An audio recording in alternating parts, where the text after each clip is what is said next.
Prema, Trump government வந்து இங்கே education டிபார்ட்மெண்ட்டே வந்து டிஸ்மேண்டில் பண்ணிட்டாங்கன்னு சொன்னீங்களே. நம்ம பசங்க வந்து இங்கே நிறைய பப்ளிக் ஸ்கூலில் படிப்பாங்கல்ல, பப்ளிக் ஸ்கூல் மட்டும் இல்லை காலேஜஸ்க்கும் இதனால இம்பாக்ட் எதுவும் வருமா? ட்ரம்ப் கவர்மெண்ட் வந்து எஜுகேஷன் டிபார்ட்மெண்ட் டிஸ்மேண்டில் பண்ணிட்டாங்க. ஸோ இதனால் அதாவது இந்தியர்கள் இங்கே வந்து குழந்தைங்களை படிக்க வச்சுட்டு இருப்பாங்கல்ல, அவங்களுக்கு எந்த மாதிரியான இம்பாக்ட் ஃப்ரம் ப்ரீ-K to 12 K-12 என்ன இம்பாக்ட் இருக்க போகுது, காலேஜில் என்ன இம்பாக்ட் இருக்க போகுது அப்படின்னு வந்து பார்க்க. இரண்டாவது விஷயம் என்னென்னா வந்து USCS வந்து இன்றைக்கி ஒரு முக்கியமான ஒரு நியூஸ் வந்து வெளியிட்டிருக்காங்க. ஸோ நிறையா நீங்கள் மீடியாவில் பார்த்துருப்பீங்க, மெயின் ஸ்ட்ரீம் மீடியாவில் எல்லாருமே அது தலையங்கமாக அதுதான் போட்டிருக்காங்க. ஸோ அதை பற்றி விவாதிக்க போகிறோம். ரொம்ப யூஸ்ஃபுல்லான ஒரு வீடியோவாக இருக்க போகுது. ஏகான்ஸ் ஆப்பை பற்றி நான் இன்வெஸ்ட் பண்ண நாள்லேருந்து அதுக்கான அப்டேட் கொடுத்துக்கிட்டு இருக்கேன். லோ ரிஸ்க் நல்ல ரிட்டர்ன். நீங்கள் வந்து ஸ்டாக் மார்க்கெட்டில் இன்வெஸ்ட் பண்ணிங்கன்னா வந்து ஹை ரிஸ்க் ஹை ரிட்டர்ன் நான் ஒத்துக்கிறேன். ஆனால் எல்லாத்தையும் நம்ம ஸ்டாக் மார்க்கெட்டில் போடணும்னு அவசியம் இல்லை. கைண்ட் ஆஃப் மியூச்சுவல் ஃபண்ட் கொஞ்சம் அமௌண்ட் வந்து அதில் போட்டு வைப்போம் அப்படின்னு நினச்சிங்கன்னா ஏகான்ஸ் ஆப் வந்து ஒரு நல்ல ஒரு ஆப்பர்ச்சுனிட்டியை தராங்க. நான் வந்து யூஸ் பண்ணிருக்கேன். அதோட ரிட்டர்ன்ஸுமே உங்கள் ஸ்க்ரீன்லையும் காட்டுறேன். உங்களுக்கு வேணும்னா அந்த லிங்க் வந்து டிஸ்கிரிப்ஷன்லையும் பின் கமெண்ட்ஸ்லையும் இருக்கு. ப்ளஸ் நீங்க ஃபர்ஸ்ட் டைம் ஜாயின் பண்ணும்போது உங்களுக்கான ரிவார்ட்ஸும் அதுல இருக்கு. Hey guys, welcome back to our channel. வணக்கம் நண்பர்களே, நான் உங்க பிரேம் பேசுறேன். நான் உங்க ஆர்த்தி பேசுறேன். பிரேமா, போன வாரம் வந்து குழந்தைங்கலாம் வச்சுட்டு ஒரு எக்ஸிக்யூட்டிவ் ஆர்டர் சைன் பண்ணாங்கல்ல, அதுதான் வந்து இந்த எஜுகேஷன் டிபார்ட்மெண்ட்டை டிஸ்மேண்டில் பண்ணதா? கரெக்ட். ஸோ அந்த எக்ஸிக்யூட்டிவ் ஆர்டர் தான் வரலாற்றிலே முதல் முறையாக அந்த மாதிரியான ஒரு எக்ஸிக்யூட்டிவ் ஆர்டர் ஒரு பிரசிடென்ட் சைன் பண்ணுறது அதுதான் முதல் முறை அப்படின்னு சொல்லியிருந்தாங்க. இந்த டிபார்ட்மெண்ட் ஆஃப் எஜுகேஷன் பற்றி எல்லாருமே தெரிஞ்சுக்கணும். 1979 ஜிம்மி கார்ட்டர், அவர் வந்து டெமோக்ராட் பார்ட்டியை சேர்ந்தவர். அவர் பிரசிடெண்ட்டாக இருக்கும்போது தான் கேபினட் லெவலில் இந்த டிபார்ட்மெண்ட் வந்து உருவாக்குறாங்க, டிபார்ட்மெண்ட் ஆஃப் எஜுகேஷன் அப்படின்னு. அது ரொம்ப முக்கியம். ஸோ இதனால தான் வந்து நிறைய பேர் என்ன இப்போ வாதிடுறாங்கன்னா, இது வந்து ஒரு எக்ஸிக்யூட்டிவ் ஆர்டரில் நீங்கள் டிபார்ட்மெண்ட் ஆஃப் எஜுகேஷனை டிஸ்மேண்டில் பண்ண முடியாது. நீங்கள் காங்கிரஸ்க்கு போய் இரு அவைகளுக்கும் போய் அவர்களோட ஒப்புதல் பெரும்பான்மையை வாங்கிட்டு வந்து அதன் பிறகு தான் வந்து பிரசிடென்ட் சைன் பண்ணும் அப்படிங்கிறது ஒரு தரப்பு வாதமாக இருந்துட்டு இருக்கு. நீ சொன்ன ரைட்டு தான். அந்த எக்ஸிக்யூட்டிவ் ஆர்டர் தான் வந்து எஜுகேஷன் டிபார்ட்மெண்ட்டே டிஸ்மேண்டில் பண்ணது. எஜுகேஷன் டிபார்ட்மெண்ட்னா நம்ம ஊரில் வந்து ஸ்டேட் சென்ட்ரல் இருக்கும்ல, அதே மாதிரி தான் இங்கேயுமா? ஆமாம், நம்ம ஊரில் ஸ்டேட் போர்டு இருக்கும், சென்ட்ரல் போர்டு இருக்கும், CBSEன்னு சொல்லுவாங்க இல்லையா. ஸோ அந்த இதை அகைன் வந்து ஸ்டேட் போர்டு இருக்கும். ஆனால் இங்கே எப்படி இருக்குன்னா வந்து கரிக்குலம் வந்து ஃபெடரல் லெவலில் கிடையாது, ஸ்டேட் லெவல் தான் ஹேண்டில் பண்ணுறாங்க. பட் டிபார்ட்மெண்ட் ஆஃப் எஜுகேஷன் என்ன பண்ணுறாங்கன்னா நிறைய நிதியை வந்து ஃபண்டை வந்து ஒதுக்குறாங்க, நிறைய விஷயங்கள் வந்து ஓவர் சைட் பண்ணுறாங்க. டிபார்ட்மெண்ட் ஆஃப் எஜுகேஷன் அதிகமாக ஒதுக்குற ஃபண்டு எதுனா ரொம்ப முக்கியமாக தெரிஞ்சுக்கணும், student loans or Pell grants. இது வந்து ரொம்ப முக்கியம் இல்லையா. ஒரு குழந்தை வந்து 12th முடிச்சுட்டு அதுக்கப்புறம் காலேஜ் போகும்போது வந்து பணம் இல்லைனா வந்து லோன் ஆர் பெல் கிராண்ட்ஸ் ரொம்ப முக்கியம். ஸோ அந்த என்னன்னு சொல்லிட்டு ஆமாம், பெல் கிராண்ட்ஸ்னா என்னன்னு தெரிஞ்சுக்கணும். ஸ்டூடெண்ட் லோன்னா என்னன்னா நம்ம கடன் வாங்குறோம் படிக்கிறதுக்காக, மாணவர்கள் கொடுக்கக்கூடிய கடன், அது ஒரு வட்டி விகிதம் கம்மியாக இருக்கும். படித்து முடிச்ச பிறகு அந்த கடனை வட்டியோட சேர்த்து அடைக்கிறோம், அதுதான் வந்து ஸ்டூடெண்ட் லோன். பெல் கிராண்ட்ஸ்னால் என்ன வந்து செவரல் கண்டிஷனுக்குள்ள ஒரு ஏழ்மையான ஒரு குடும்பத்துக்கு வந்து கவர்மெண்ட்டே ஒரு ஸ்காலர்ஷிப் மாதிரி வச்சுக்கோங்க. நான் வந்து பணம் கொடுக்குறேன், நீ எனக்கு திருப்பி கொடுக்க வேணாம், நீ அதை வந்து படிச்சுட்டு உன்னோட குடும்பத்தை உயர்த்துறதுக்கு பாரு. அந்த மாதிரி நம்ம ஊர்லேயும் கொடுப்பாங்களே ஸ்காலர்ஷிப், அதே தான் கான்செப்ட்லையும் கொடுத்துட்ருக்காங்க. ஆல்மோஸ்ட் வந்து $1 trillion தாண்டி வந்து student loans or Pell grants இருக்கிறதா சொல்கிறாங்க. என்ன தெரிஞ்சிக்க வேண்டியதுன்னா அந்த US டிபார்ட்மெண்ட் ஆஃப் எஜுகேஷனோட பெரும் ஃபண்ட் எங்கே போகுதுன்னா இந்த student loan or Pell grants போகுது. அங்கே ஒரு இம்பாக்ட் இருக்க போகுது அப்படின்னு தெரியுது. எல்லாரும் என்ன சொல்கிறாங்கன்னா இல்லை, அது வந்து ஸ்டில் அந்த ஃபண்டு ஒதுக்குவாங்க, அது ரன் ஆகிட்டு இருக்கோங்கிறாங்க. எதிர்ப்பு வைக்கிறவங்க என்ன சொல்கிறாங்கன்னா, முன்னாடி நிறைய வந்து ஃபோர்ஸ் சைட் பண்ணிட்டு இருந்தாங்க, என்ன நடக்குதுன்னு பார்த்துட்டு இருந்தாங்க, சரியான நபருக்கு போய் சேருதான்னு பார்த்துட்டு இருக்காங்க. இப்போ அப்படி இல்லாமல் நீங்கள் அப்படியே வந்து ஸ்டேட் லெவலில் ஒரு வேறு டிபார்ட்மெண்ட் கொடுத்துட்டீங்கன்னா அந்த ஒரு விஷயம் இல்லாமல் போயிடும். இதில் நிறைய வந்து தவறுகள் நடக்கக்கூடும்னு இரு வாதங்கள் போயிட்டுருக்கு.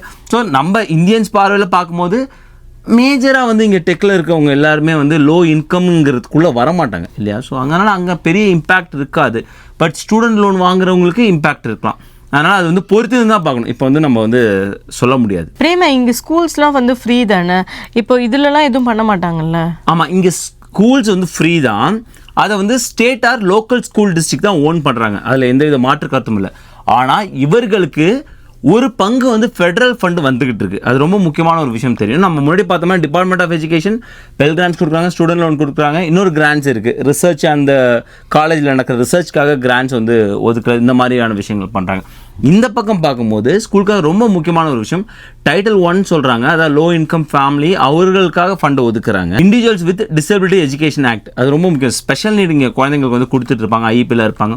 ஸோ அவர்களுக்கான ஒரு ஃபண்டையும் ஃபெடரல் வந்து ஒதுக்கிட்டு இருக்காங்க. அந்த ஃபண்டை ஒதுக்குறது மட்டும் இல்லை, அதை ஓவர் சைட் பண்ணிட்டு இருக்காங்க, சரியான முறையில் அதை வந்து அமல்படுத்துகிறாங்களா அப்படின்னு பார்த்துருக்காங்க. ஸோ இந்த இடத்துல தான் வந்து என்னதான் வந்து இது ஸ்டேட் அண்டு லோக்கல் டிஸ்ட்ரிக்ட் ஓண்டாக இருந்தாலும் இந்த இடத்துல கொஞ்சம் ஃபெடரல் ஃபண்ட் வருது, இதில் இம்பாக்ட் இருக்குமான்னு நிறைய பேர் கேள்வி கேட்குறாங்க. இதில் இம்பாக்ட் இருக்குமா? இதுக்கு என்ன சொல்லியிருக்காங்கன்னா வந்து நாங்கள் வந்து டிஸ்மேண்டில் பண்ணுறோம் தவிர கோர் ஃபங்க்ஷனாலிட்டிஸை நாங்கள் ஒன்றுமே பண்ணல, அது எல்லாமே ஸ்டில் வந்து ரன் ஆகிட்டு இருக்கும். அதில் ரொம்ப முக்கியமான ஒரு விஷயம் Title I ஆர் நான் சொன்ன மாதிரி அந்த ஐடியா. ஏன்னா வந்து ஸ்பெஷல் நீட்ஸ் வந்து இங்கே ரொம்ப நிறைய தேவைப்படுது. 7.5 மில்லியன் ஸ்டூடெண்ட்ஸ் அக்ராஸ் யூஎஸ்ஏ வந்து இதை ரிலே பண்ணியிருக்காங்க. அதனால் இதை ஒன்றும் பண்ண மாட்டாங்க. என்ன சொல்லியிருக்காங்கன்னா டிபார்ட்மெண்ட் ஆஃப் எஜுகேஷன் டிஸ்மேண்டில் பண்ணிட்டு இந்த ஃபங்க்ஷனாலிட்டி தான் அப்படியே வந்து department of health and human சர்வீஸ்க்கு அனுப்புவோம் அப்படின்னு சொல்லியிருக்காங்க. நியூ ஜெர்சியில் வந்து 2,40,000 ஸ்டூடெண்ட்ஸ் இருக்காங்க. அதில் 18% வந்து ஸ்பெஷல் நீட்ஸ் ஸ்டூடெண்ட்ஸாக இருக்காங்க. ஸோ கண்டிப்பாக வந்து இது ரொம்ப ரொம்ப ரொம்ப முக்கியமான ஒரு பகுதி. ஸோ இதனால் வந்து இதெல்லாம் டிஸ்மேண்டில் பண்ண மாட்டாங்க. அதுக்கான ஃபண்டும் வந்துட்டு இருக்கும். நான் முன்னாடியே சொன்ன மாதிரி ஆட்கள் குறைப்பாங்க.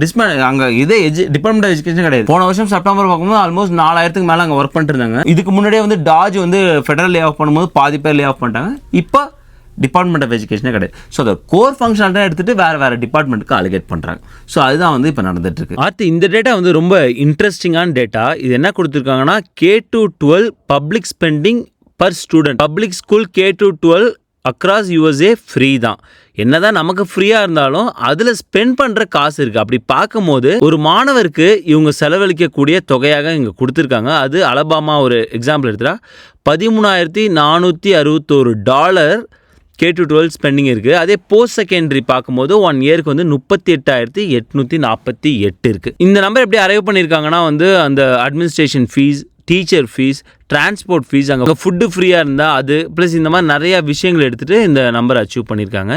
அப்படி பார்க்கும்போது அரிசோனாவில் பாருங்கள் $10,000 ஒரு வருஷத்துக்கு செலவாகுது.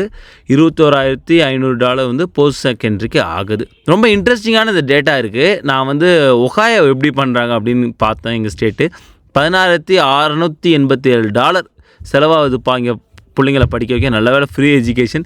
அதே போஸ்ட் செகண்டரி இருக்கும்போது $25,000 அப்படின்னு வந்து சொல்லியிருக்காங்க. பென்சில்வேனியாவில் பாருங்கள் $43,000 ஆகுது போஸ்ட் செகண்டரி எஜுகேஷனுக்கு. அதை விட இன்ட்ரெஸ்டிங்கான ஃபேக்ட் இங்கே ஒன்று இருக்குது. நியூ மெக்சிகோ பார்த்தீங்கன்னா $53,000. அதே வந்து K-12 வந்து வெறும் $14,000 தான். அதை விட இன்ட்ரெஸ்டிங்காக இருக்குது பாருங்கள். நியூயார்க் வந்து $33,000 சொல்லியிருக்காங்க K-12. பட் போஸ்ட் செகண்டரி பார்க்கும்போது $30,000 தான் ஆகுது.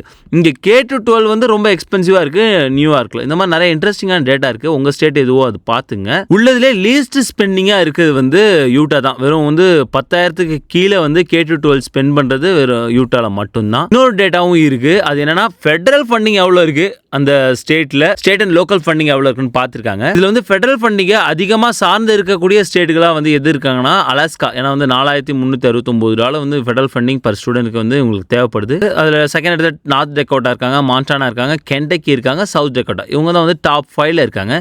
பாட்டம் 5 அப்படின்னா எங்களுக்குலாம் அதிகமாக வந்து ஃபெடரல் ஃபண்டிங் தேவையில்லப்பா அப்படின்னு சொல்கிற ஸ்டேட் யார் யார் இருக்காங்கன்னா ஐடகோ, இந்தியானா, கொலராடோ, கான்சஸ், யூட்டாவில் வந்து வெறும் 1,311 தான் வந்து இவங்களுக்கு வந்து ஃபெடரல் ஃபண்டிங் தேவைப்படுது. மீதி எல்லாமே ஸ்டேட் ஃபண்டிங்கில் தான். அதான் 8,985 வந்து ஸ்டேட் ஃபண்டிங்லேருந்து போகுது. இதுக்கு வந்து இப்போ கோர்ட்டில் போய் ஸ்டே ஆர்டர் வாங்கியிருக்காங்களா இல்லை இனிமேல் தான் போவாங்களா? ஆக்சுவலாக இது வந்து கண்டிப்பாக கோர்ட்டுக்கு போவாங்கன்னு தான் சொல்கிறாங்க. நான் முன்னாடி சொன்ன மாதிரி இது கேபினெட் லெவலில் உருவாக்கப்பட்ட ஒரு டிபார்ட்மெண்ட்டை ஒரு எக்ஸிக்யூட்டிவ் சைன் பண்ணி ரிமூவ் பண்ண முடியாதுன்னு நிறைய பேர் துறையில் வந்து வல்லுநர்களாக இருக்க நிறைய பேர் வந்து சொல்கிறதுனால இது கண்டிப்பாக வந்து கோர்ட்டுக்கு போவாங்க அப்படின்னு தான் தெரியுது. இன்னும் நிறைய யூனிவர்சிட்டியே வந்து அவங்களோட கருத்தை வந்து வெளியிட்டிருக்காங்க. ஏன்னா அவங்களுக்கு வரக்கூடிய அந்த ரிசர்ச் அந்த கிராண்ட் வந்து இல்லைன்னா நாங்கள் வந்து ரிசர்ச்சஸ் நிறையா பண்ண முடியாது அப்படின்னு சொல்லியிருக்காங்க. இதில் வந்து நிறைய முறைகேடு நடக்கிறது அப்படிங்கிறதும் அவங்க அதாவது ட்ரம்ப் கவர்மெண்ட் தரப்பு வாதமாக இருக்குது. ஏன் வந்து இதை நாங்கள் டிஸ்மேண்டில் பண்ணுறோம் அப்படிங்கிறதுக்கு சில கருத்து அவங்களும் சொல்லியிருக்காங்க. இந்த மாதிரி கிராண்ட்ஸ் ஒதுக்குறதுல நிறைய வந்து முறைகேடு நடக்குது. முன்னாடி கவர்மெண்ட் வந்து ஜெண்டர் இன்க்ளூசிவ் அப்படின்னு சொல்லிட்டு அதுக்கு நிறைய வந்து ஸ்கூல்லே செலவு பண்ணாங்க. இந்த மாதிரி நிறைய விஷயங்கள் வந்து சொல்லியிருக்காங்க. நாங்கள் எதற்காக டிபார்ட்மெண்ட் ஆஃப் எஜுகேஷன் உருவாக்கப்பட்டதோ அது சரிவர நடைபெறல. இது பழையபடி வந்து ஸ்டேட்டுக்குவே நாங்கள் கொண்டு போயிடுறோம் முழு அதிகாரத்தும் அப்படின்னு தான் வந்து ட்ரம்ப் கவர்மெண்ட் சைடில் வந்து சொல்கிறாங்க. ஆனால் எதிர் சைடில் வைக்கிறது இல்லை, அது நியாயமாக படாது அப்படின்னு போயிட்டு இருக்காங்க. ஸோ இந்த மாதிரி கருத்து போயிட்டு இருக்கு. நான் என்ன நினைக்கிறேன்னா இந்த எக்ஸிக்யூட்டிவ் ஆர்டர் கண்டிப்பாக வந்து கோர்ட்டுக்கு போகும், சுப்ரீம் கோர்ட்டுக்கு போகும். இன்னும் நிறைய தடைகள் வந்து வரக்கூடும். ஏன்னா வந்து இது காங்கிரஸில் போய் சைன் பண்ணல. அடுத்தடுத்த ஸ்டேஜ் என்னன்னு நம்ம பார்ப்போம். இன்னும் நிறைய பேருக்கு வந்து நிறைய விஷயங்கள் வந்து தெரிய வரல. இப்போ வந்து எப்படி வந்து இந்த ஐடியா நான் சொன்னேன் இல்லையா, அதை எப்படி வந்து அமல்படுத்த போகிறாங்க, ஸ்டூடெண்ட் லோன் என்ன ஆக போகுது, இந்த மாதிரி நிறைய விஷயங்கள் வந்து இன்னும் கிரே ஏரியா தான் இருந்துட்டு இருக்கு. ஸோ ஃபுல் இன்ஃபர்மேஷன் வரும்போது நம்ம வந்து க்ளீனாக இன்னொரு வீடியோ பார்ப்போம். யூஎஸ்எஸ் வந்து இன்னைக்கு கிரீன் கார்டு சம்மந்தமாக ஒரு விஷயம் சொல்லியிருக்காங்கன்னு சொன்னீங்களா, அது என்னன்னு சொல்லிடுங்க. ஆமாம், யூஎஸ்எஸ் வந்து மெயின் ஸ்ட்ரீம் மீடியா எல்லாமே வந்திருக்கு. என்னன்னா யூஎஸ்எஸ் வந்து கிரீன் கார்டு அப்ளிகேஷன் வந்து பாஸ் பண்ண போகிறாங்க. ஏன்னா வந்து அவங்களுக்கு அடிஷ்னல் வெரிஃபிகேஷன் தேவைப்படுது அந்த அப்ளிகேஷன்ஸை வெரிஃபை பண்ணுறதுக்கு அப்படிங்கிற ஒரு செய்தி வருது. இதில் யார் யாரெல்லாம் வந்து இம்பாக்ட் ஆக போகிறாங்க? இதில் வந்து ரெஃப்யூஜிஸ் ரொம்ப முக்கியமாக 2 கேட்டகரி தாங்க. Refugees or asylum seeker. ஓகேவா. எங்கள் நாட்டில் வந்து ஏதோ பிரச்சனை இருக்குது, அதனால் நாங்கள் இங்கே புகலிடம் தேடி வரோம் அப்படின்னு வரக்கூடிய அகதிகளாக வரக்கூடிய மக்கள் தான் வந்து இதில் இம்பாக்ட் ஆக போகிறாங்க அப்படின்னு தெரியுது.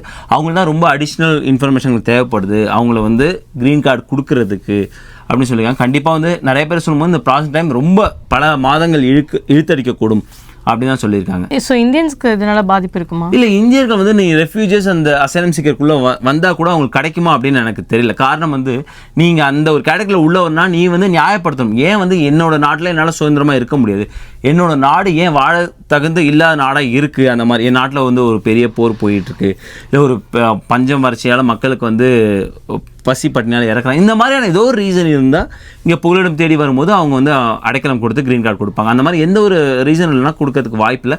அதனால் இந்தியாவிலேருந்து இந்த மாதிரி வரும்போது அப்ளிகேஷன் போடலாம், அவங்களோட பெட்டிஷன் அப்ரூவ் ஆகுமான்னு தெரியல. அதனால் இது இந்தியர்களுக்கான பாதிப்பு மிக மிக மிக குறைவு. இந்தியர்கள் ரொம்பவே ரிலே பண்ணியிருக்கிறது 2 கேட்டகரி தான் எல்லாருக்கும் தெரியும், employment based category and family based category. இந்த ஒரு நியூஸை படித்து பயந்துறாங்க. ஆனால் எல்லா தலையங்கமும் இதுவாக தான் இருந்தது. யுஎஸ்ஏஸ் வந்து some green card application stop பண்ண போகிறாங்க அப்படிங்கிறத தலையங்கமாக இருந்தது. அப்படி ஒரு தலையங்கம் வந்துன்னா அது வெறும் அசைலம் சீக்கர் அண்ட் ரெஃப்யூஜிஸ் தான். ஐ ஹோப் உங்களுக்கு இந்த வீடியோ யூஸ்ஃபுல்லாக இருந்திருக்குன்னு நினைக்கிறேன். மறக்காம நம்மளோட சேனல் லைக் பண்ணுங்கள், ஷேர் பண்ணுங்கள், சப்ஸ்கிரைப் பண்ணுங்கள். மறக்காம அந்த பெல் ஐகான் தட்டி விட்டு போங்க. தேங்க்ஸ் ஃபார் வாட்சிங் திஸ் வீடியோ ஃப்ரெண்ட்ஸ். நன்றி.